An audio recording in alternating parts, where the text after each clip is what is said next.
Dumating din ang araw na pinananabikan ng lahat. Ipinagbilin ni Simon sa kanyang utusan na kung darating ang nagngangalang Basilio ay patuloyin agad, at pagkasabi nito ay nagkulong na sa kanyang silid upang makapag-isip ng mabuti. Nang dumating si Basilio, halos hindi ito nakilala ni Simon dahil sa laki ng ipinagbago ng binata. 4 na buwan na ang nakaraan mula nang ako'y himukin ninyo sa inyong balak, ngunit ako'y tumanggi. Nagkamali ako, at marahil bilang kabayaran ay nabilanggo ako, at kaya lamang nakalaya ay dahil sa inyo. Kayo'y may katwiran, kaya ako'y naparito upang humingi ng sandata, at pasiklabin na ang himagsikan. Si Basilio ay isinama ni Simon sa kanyang laboratorio.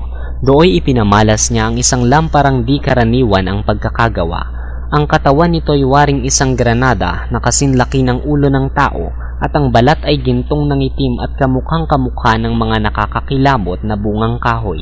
Inilabas ni Simon ang lampara at buong ingat na inalis ang bahaging may mitsa. Nalantad ang loob ng sisidlan.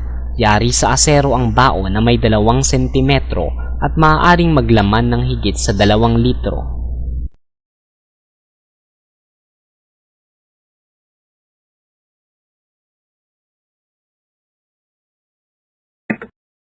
Pagkatapos, maingat na inilabas ni Simon sa isang aparador ang isang prasko at ipinakita sa binata ang formulang nakasulat sa labas.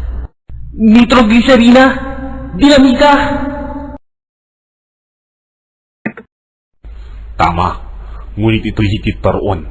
Ito'y may luhang natipon, mga puot na tinimpi, mga kasamaan at mga pangapi. Yan ang huling sandata ng mahihina, lakas sa lakas, dahas laban sa dahas. Nagkakatubili ako kanina lamang, ngunit pinawi ng iyong pagdating ang lahat ng iyon.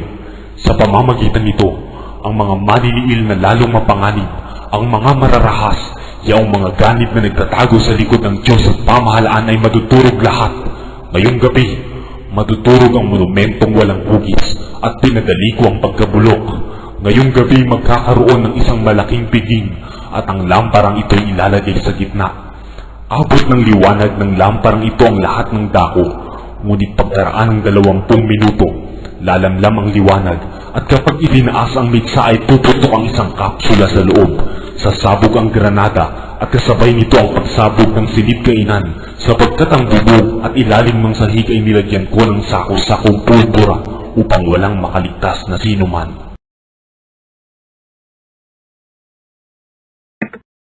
Kung gayo'y hindi na kailangan ng aking tulong. May iba kang gagampanan. Sa ganap na 9 ng gabi ay tiyak na puputok ang lampara at maririnig ito sa mga bayang kanugnog, sa mga bundok at yungib.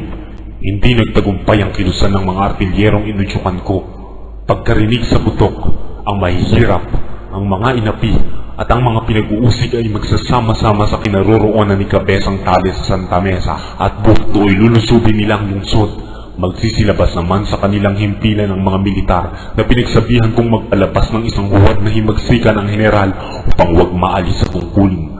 Bawat ituro ko ay kanilang babarilin, samantala'y manlalaban ng mga taong bayan sa pag-aakalang sila'y pagpapatayin. Sila'y walang sandata at pinuno, kaya't pangungunahan mo sila sa tulong ng ilang kasama. Papupuntahin ninyo sila sa bodega ni Quiroga na pinagtaguan ko ng mga baril at tunlo. Magtatago kami ni Kabesang Tales sa syudad at aming sasalakayin. Kayong nasa harapan ay aagaw sa mga tulay at hahandang sumaklolo sa amin. Papatayin natin ang lahat ng lalaking tatangging sumama at humawak ng baril. Ang lahat? Ang lahat.